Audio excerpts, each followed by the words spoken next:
9, 8, 7, 6, 5, 4, 3, 2, 1.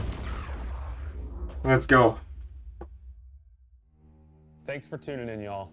Like many of you, I've been playing games as long as I can remember. They're a core part of what makes me who I am.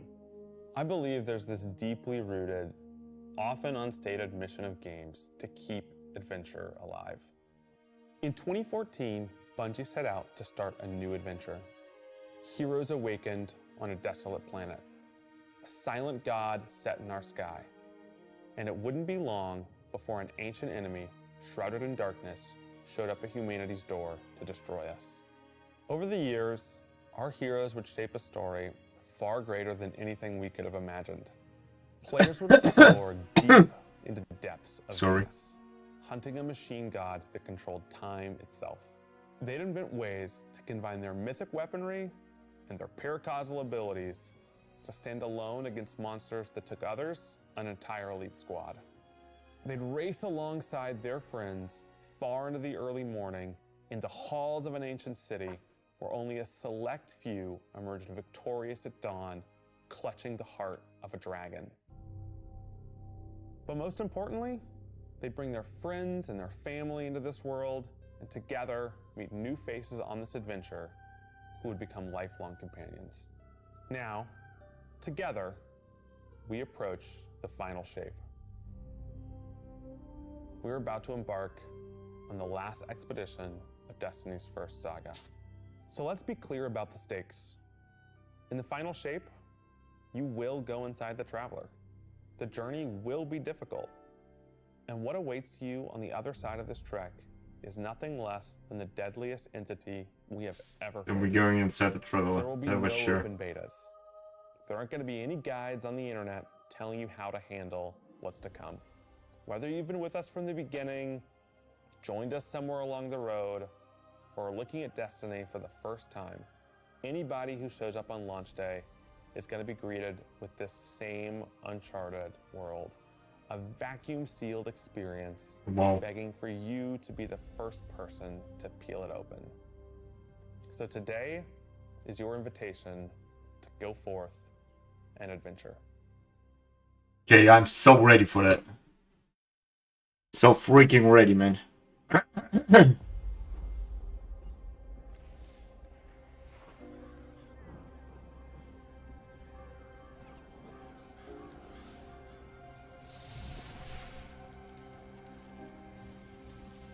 After all these years, we never talked about it. Why I brought you back. What the fuck? What the fuck? Why you were chosen.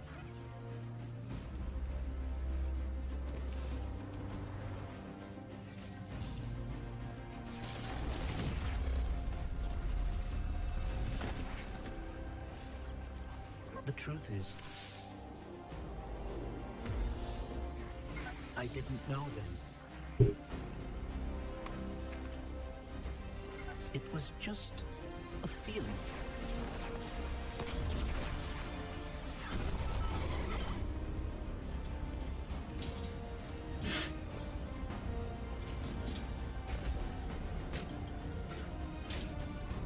But I know now.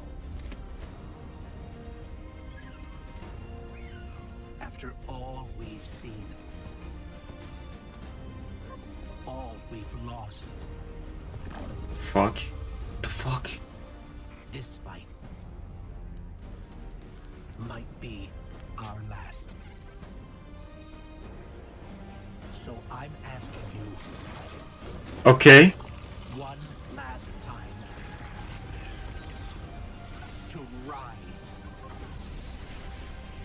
What's happened to the ghost there?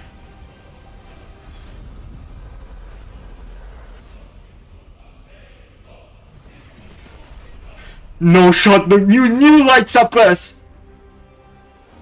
Or skill tree.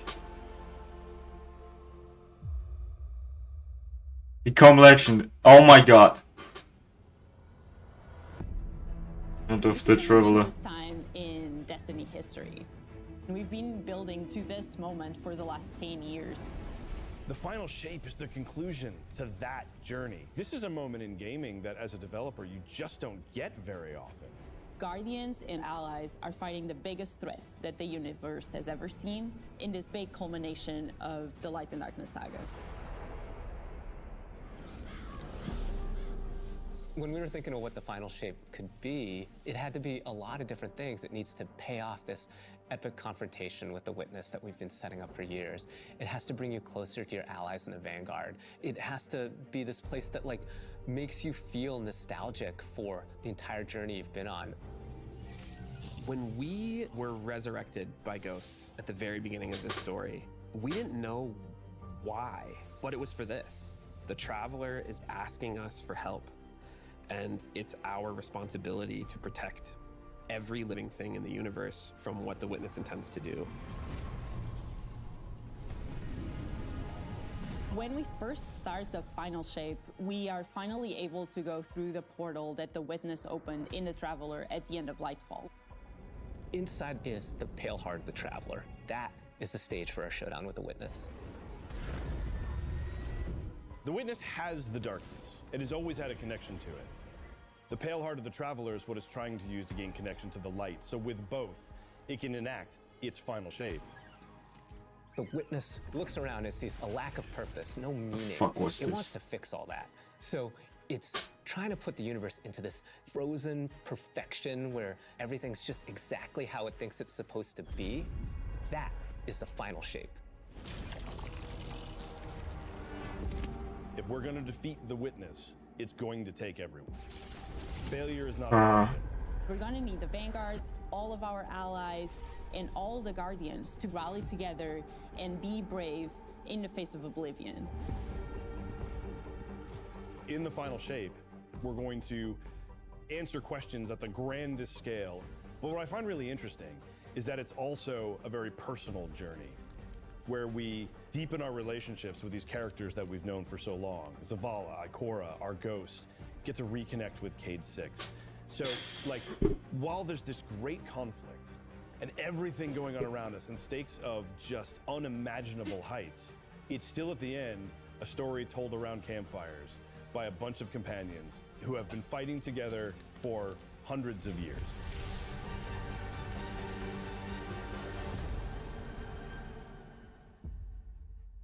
Oh my god, I'm so ready.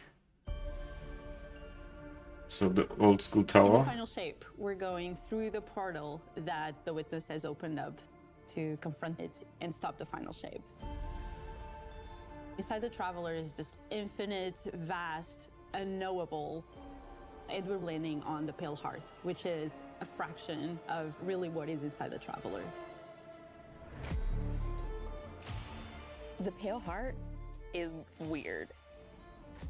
It's a Fuck. little strange. It makes you feel a bit uncomfortable.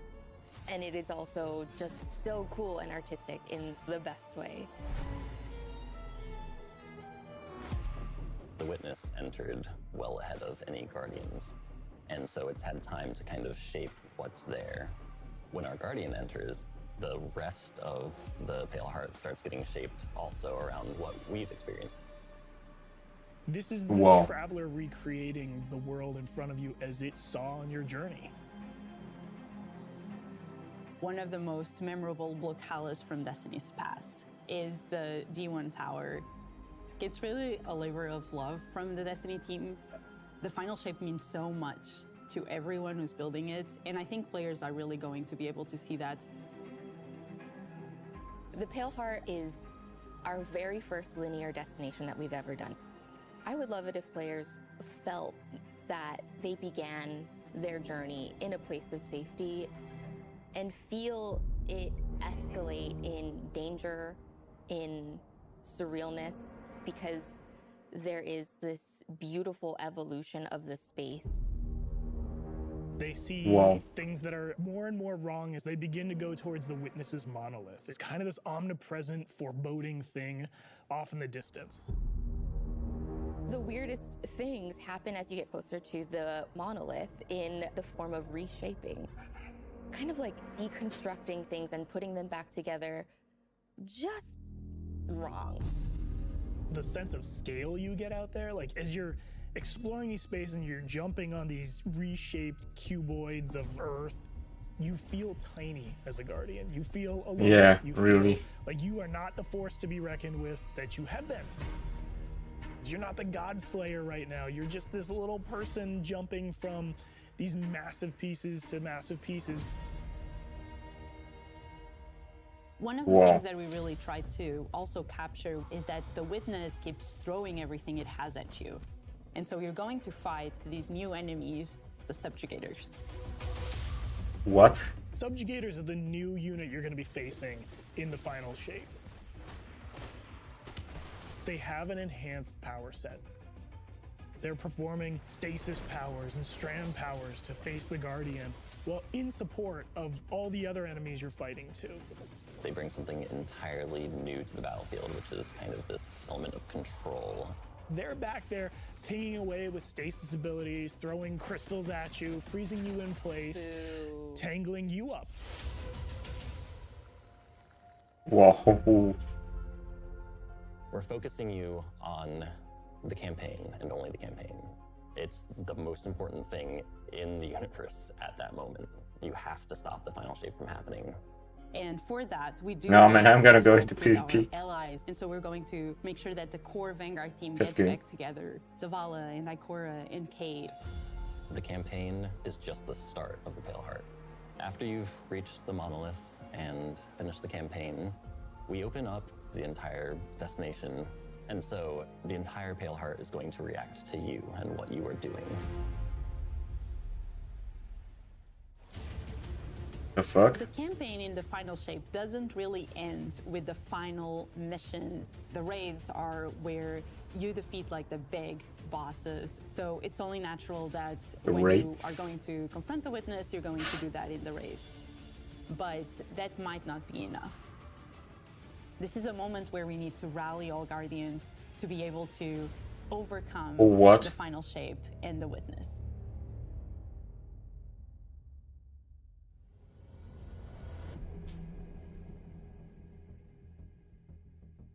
In the final shape, we are inside the Traveler, very close to this energy. This allows us to have new supers, Arc, Solar, Void. We want to create New. something I that turns you into an I thought we gotta get a new but darkness. also can benefit your allies subclass. with support capacity. There is this thread of team I'm play hyped. and like working with your friends to overcome the odds.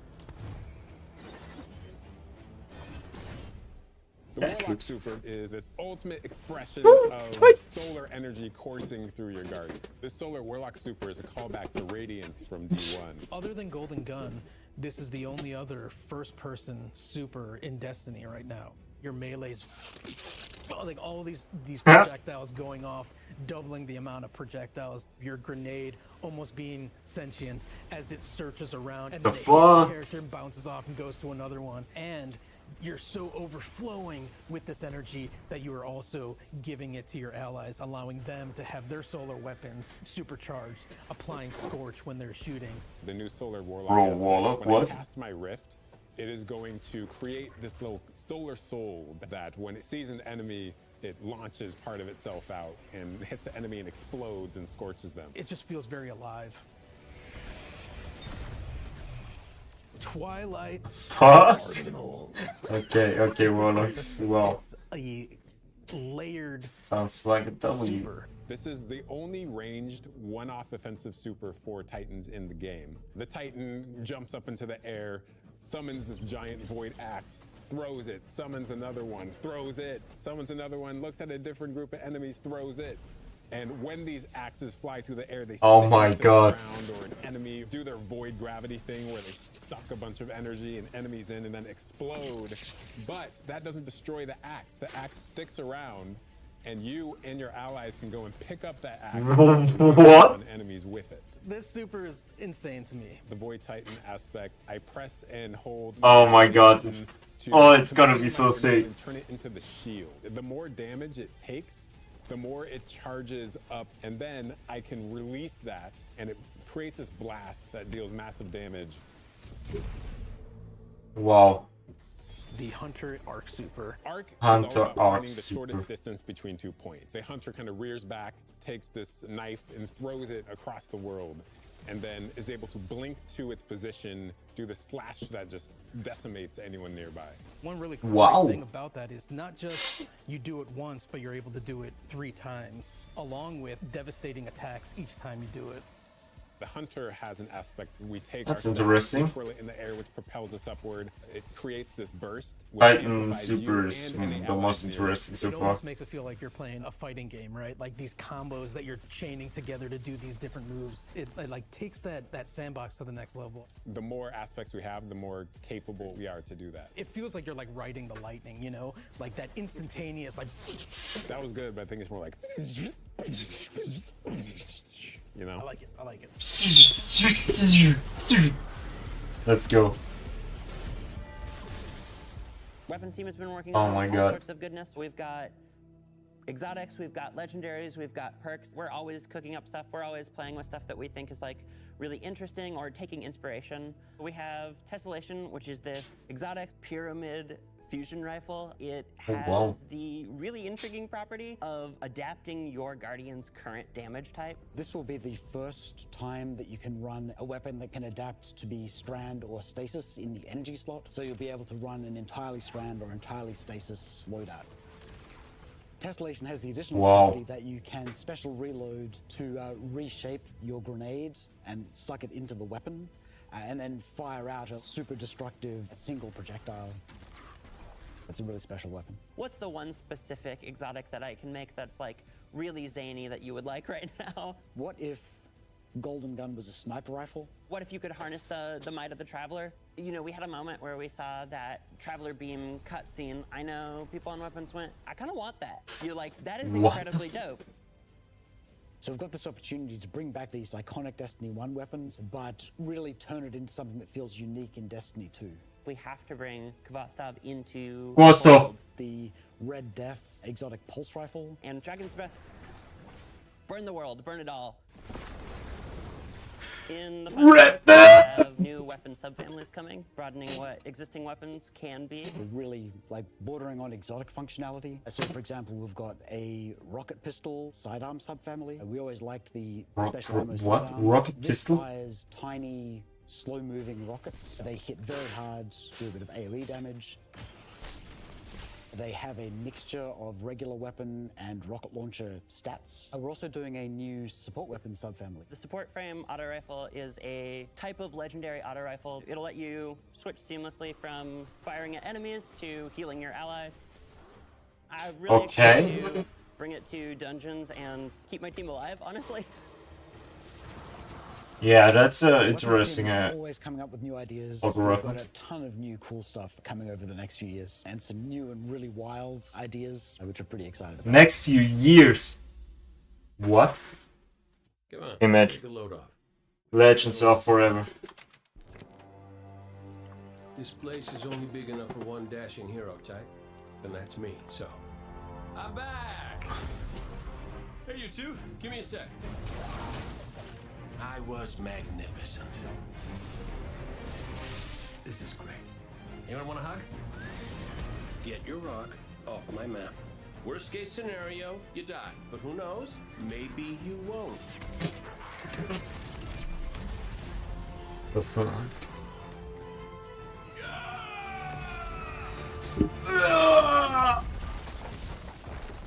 Well, better get back to it.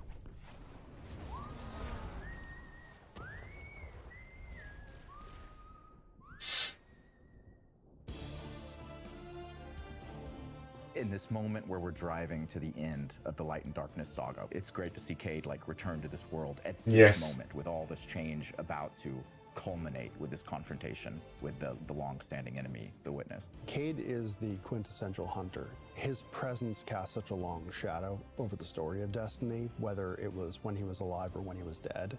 What Cade goes through in this journey, how he serves as a catalyst for the other characters, the events that are uncovered to have brought him back. This is how the story had to end. There was no end to the Light and Darkness saga that didn't have Cade here alongside Yes. his friends to finish the job. For sure. Once we started digging into the nature of the Pale Heart, I think that crystallized Cade's role as a guide. Cade is Virgil, and he's our guide through this other place. Cade is the one who is the most appropriate person to be the guide, because that's his job. That's always been his job. It just feels so natural for Nathan to be back in the booth. It felt amazing to just see him slip back into the role, like, without missing a beat. Right, instantly. In the flesh, or metal, as it were. Cade's the glue that's always held Zavala and Ikora together. Having him back puts them in a position of Such a nice guy, this where they've been and what they've sector, done without him. Nate. You think about the journey that Zavala's been on and how he's been taken down this dark path, and you think about the weight that's been on Ikora, having to hold the Vanguard together, Yeah. Cade's voice of levity and brightness that he brings to that group, that I think is going to be great for them. Yes, of course. Well, For sure. At least we have each other. We want people to take away that sense of reunion and that idea of like the gang being back together for this moment. I'm here now. Wherever the hell here is.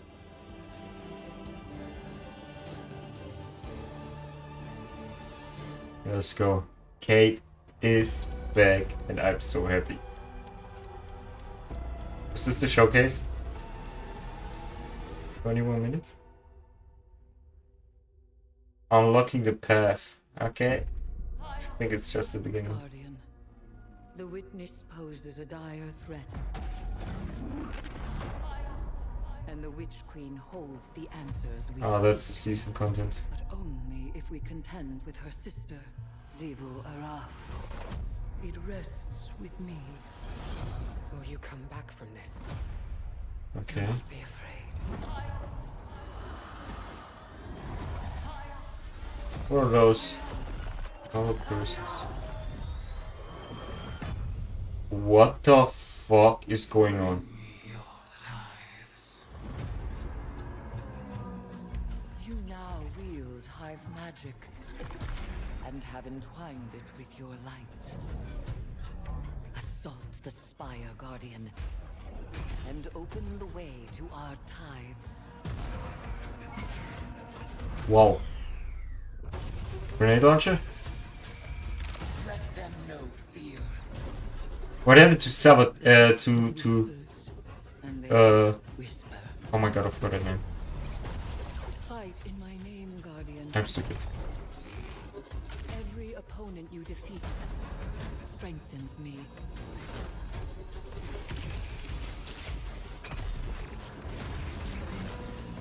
My appetite rises for your brutal tributes.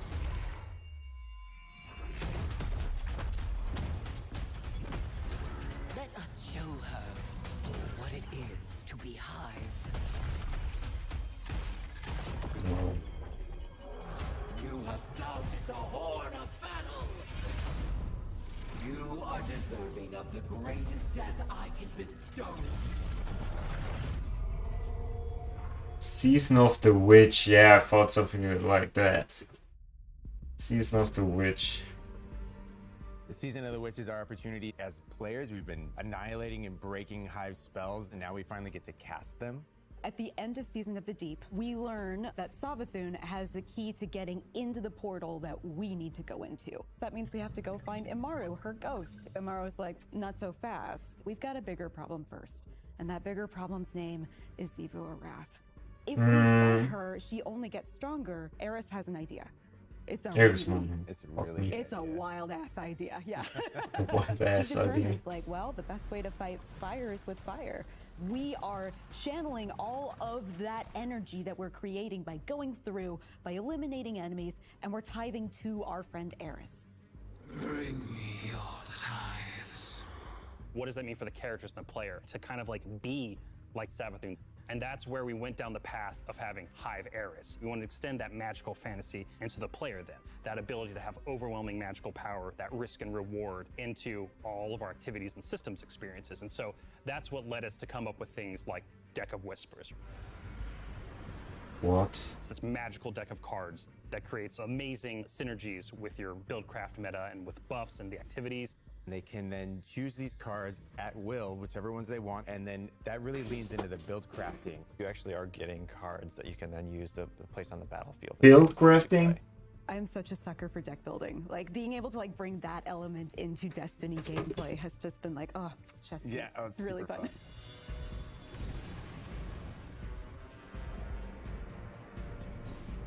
So we've got 2 brand new seasonal activities coming with Season of the Witch. We've got Altars of Summoning and Savathun's Spire.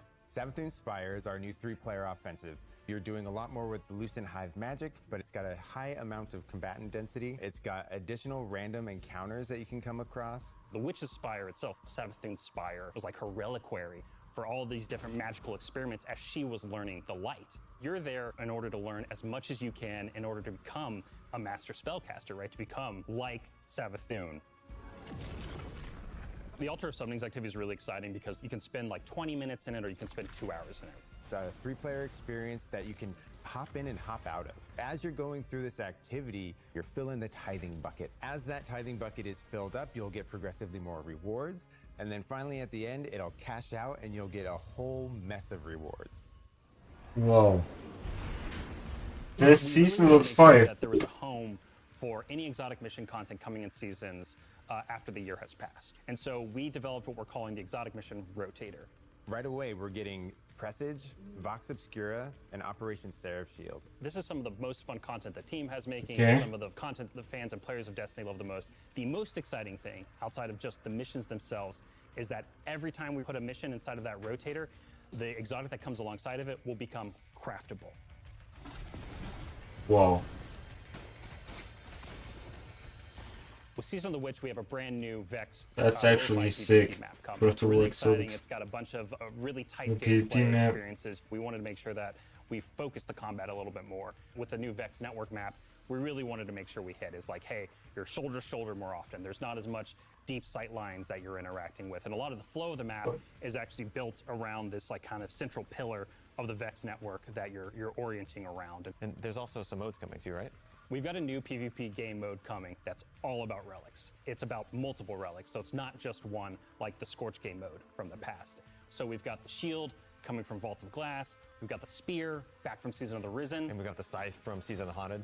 Yeah, so you're gonna be reaping Guardians with that thing.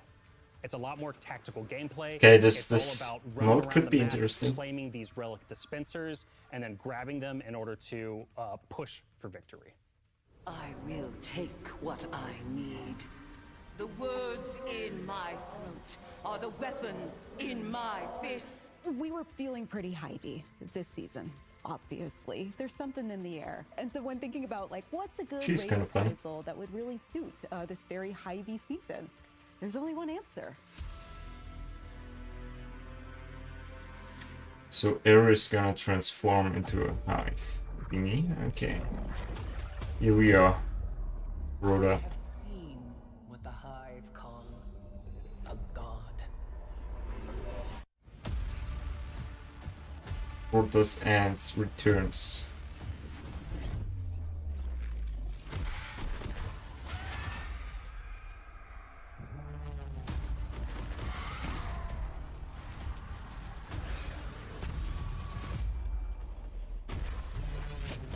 Oh, with the original red armor, okay. The Light can stop his wrath. glowing ornaments.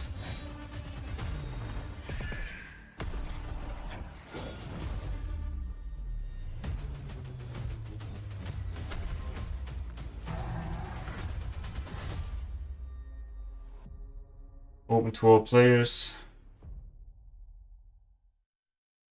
Play and reward, okay. Unite, we rise. United, we rise. Heading into the final shape, we really want to rally all Guardians at the end of the Light and Darkness saga. We want to reduce those power barriers as well as catch people up on key story beats and make sure that they have a really great and easy time connecting with other players. That would be so In sick. the final shape, we're trying to find ways to make power more simple and easy to understand and also lowering the barrier to entry. It's going to make it easier for players who have not been able to jump into game easily because they were held back by the challenges in grinding for the power levels that are required by these different activities. One of the major changes that's going to be happening starting with the final shape is there are going to be a certain number of activities that are going to be power fixed. So it doesn't matter kind of what power level you are going into it, you're always going to be able to approach it. There's still going to be tiers of difficulty that you can do, things that are just meant to be experienced a certain way. Things like Nightfall strikes that will still have power enabled, and that's where we're really going to focus the whole power climb. The raids, the contest modes that everybody loves to engage with, that experience is fundamentally going to be staying the same. I'm excited for this because I think there will be a lot more clarity Obviously. in terms of understanding the relative difficulty of things, where they sit now in the spectrum. One way that we're trying to do that is making it easier for new players to engage with you. So we're introducing something that we're calling Fire Team Power. You can Fire actually Team bring Power, your okay. friends along to play any dungeons and raids in the game without having to wait them to be at a certain power level. The person with the highest power in your fire Use the power of the group to near the highest level player. close to their What? power level, which means that there's no barriers really for any other guardian to join you. Yo, in you this see that power level? When it's combined with Fire Team Finder, it also 2010. allows you to find strangers, people you've never played with before, and have that So same max experience. power That's level all gonna be regardless 2000. of the power level of you and And the rest of the people in your Fire Team. Fire Team Finder is the new feature that's coming in Season 23, Friendship. aimed at helping connect and find The other Guardian, people oh. to complete the best and most aspirational content in Destiny. What the We fuck? have a tag system Fire Team that allows Finder players to launching in release season it. Well, 23. This is my playstyle. I'm really chill. I'm anti-sweat. I'm just really here to have a good time. Okay. Exactly. Tags really allows players to show a little bit more personality, show a little bit more about what they're about. I think what's really great about it is with this launch, we're also looking at including inclusion tags. As an example, one of the inclusion tags that we have are for colorblind players. Hopefully the inclusion tags will bring players Colorblind. closer to finding their community and even closer to the people that they're playing with. So once a listing goes live, players will be put into a listing lobby where players can gather, they can communicate with each other. So we wanted to make it as convenient and as easy as possible for players to not just sit and stare at a screen for a long time while they're listing. That's really good. As a gamer who's typically more solo, I'm especially excited about this because it really is about helping reduce that anxiety and burden that comes with trying to make a new connection. That's sick.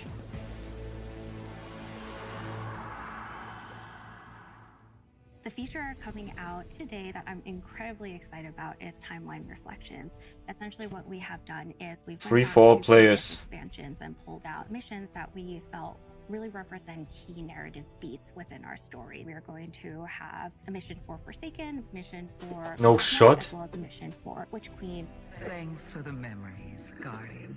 The neat thing about these missions is they're not going to be like one-to-one for how you would experience them in the campaign. You're also going to get additional pieces of narrative fed to you to like identify like, hey, this is why it's important that this happened, and here are the people you met along the way. A really big one that's really timely for Final Shape is Cade's last stand from Forsaken. Wow. This is a moment that a lot of players, new and old, are going to come back to Destiny. I think this is just the right time to introduce features that are going to allow those players Fire. to jump right in and find people to play with and enjoy this content regardless of their power level.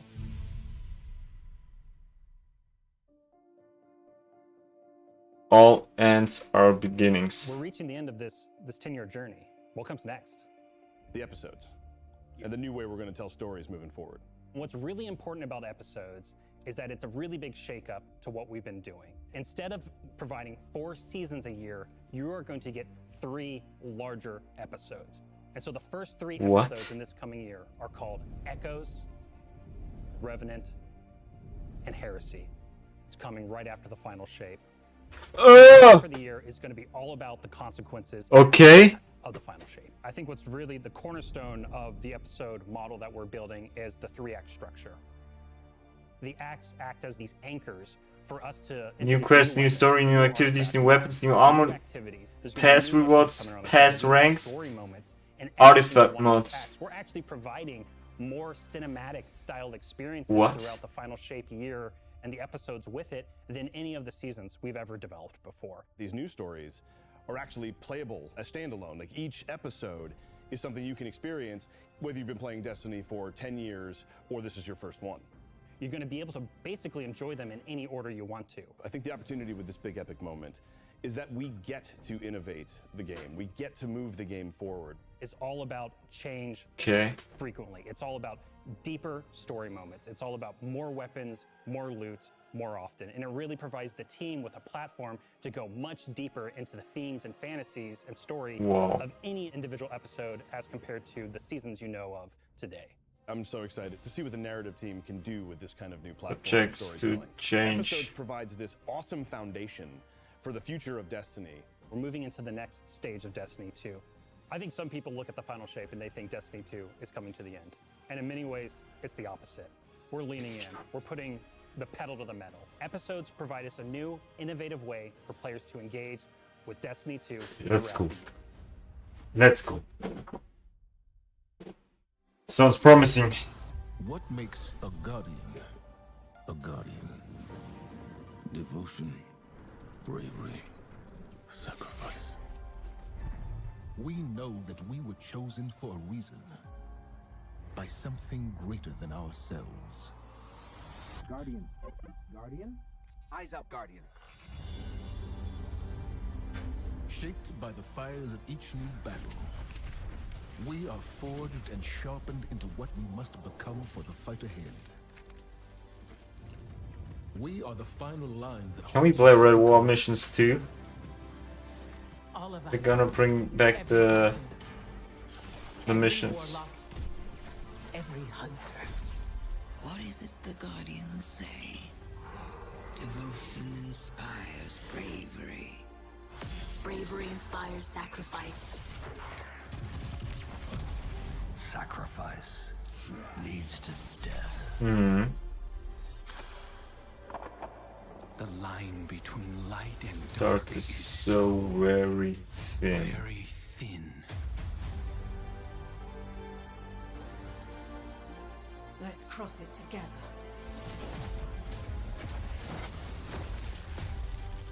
There are things out in the dark that only the dark can overcome. Trust me. You've heard the stories of the Traveler's sacrifice, of darkness descending upon humanity.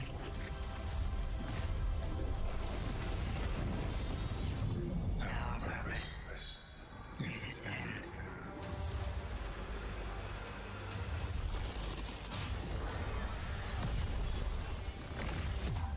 This time, there is no escape. Become legend. Whee! Is it over? It's going to be an No. exciting year for Guardians. We get to make good on a promise that we made way back in 2014. There was classic rock blasting, a fire team racing across our solar system, and at the end, a simple message: become legend. Today, you got a glimpse at how we'll be cementing your legend in this upcoming year. We're going to be heading inside the Traveler, experiencing a destination unlike anything we've ever built before. We'll face the biggest bad we've ever made, and we'll do this all alongside a streamlined progression system, I'm excited. allowing us to easily play with friends in any content in the game. And as the dust settles in the final shape, we're going to continue our legends in Echoes. It's Destiny's first episode in a new phase of storytelling for Guardians, with brand new conflicts born from the resolution of the Light and Darkness saga. These first episodes are just the beginning. But if you're chomping at the bit to see how the Light and Darkness saga is going to kick off the future of Destiny 2, we've got a ton of great content for you to jump into today. Going live after this, we've got Season of the Witch. Let's go. With a new story, new weapons, new armor, new activities, and new PvP content, all alongside a series of story catch-up missions, allowing any of your friends to jump into the game and get up to speed on what's happening in this world. Then, next week, a brutal reprisal of Crota's End is going to join the ranks of our aspirational content. I can't wait to see you all in the Throne World as we learn more about the final shape and how we can stop it.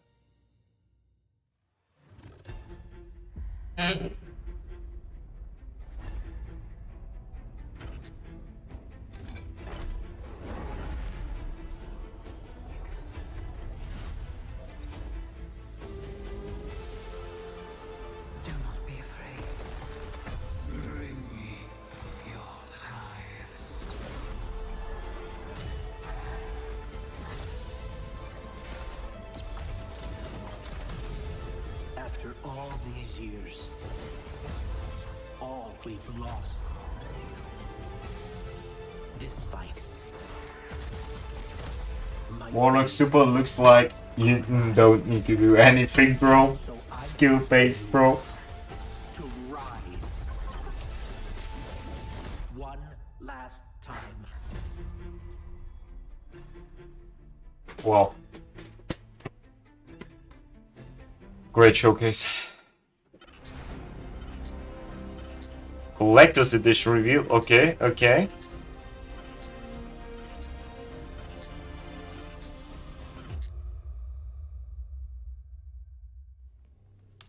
When we create a collector's edition, we try and recreate items from the universe for players to enjoy outside of the game. So this year we're doing a Destiny 1 tower. What? We really try to work hard at thinking about 10 years of Destiny and how best to encapsulate that experience. Even as the game dev who've worked on it since day one, like I think having it be the tower is super exciting for us because it's going to kind of catalog your journey of a player from when you first started playing Destiny all the way to now.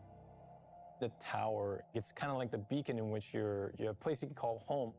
You get the tower, and then there are actual figures of the Vanguard mentors that accompany that architectural model.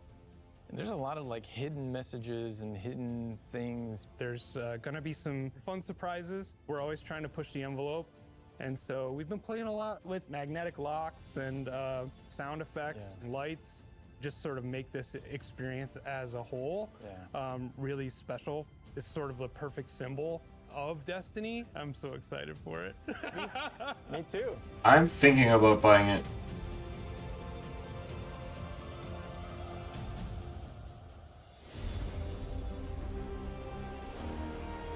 February next year. Okay. Okay. Anything special next year? At this time, I guess not. So I'm gonna be playing it. For sure. Holy fuck, I'm gonna be addicted, bro. I already am, but I'm gonna be even more addicted to this game. Post show starting soon. We are 2 hours 21 into my live stream.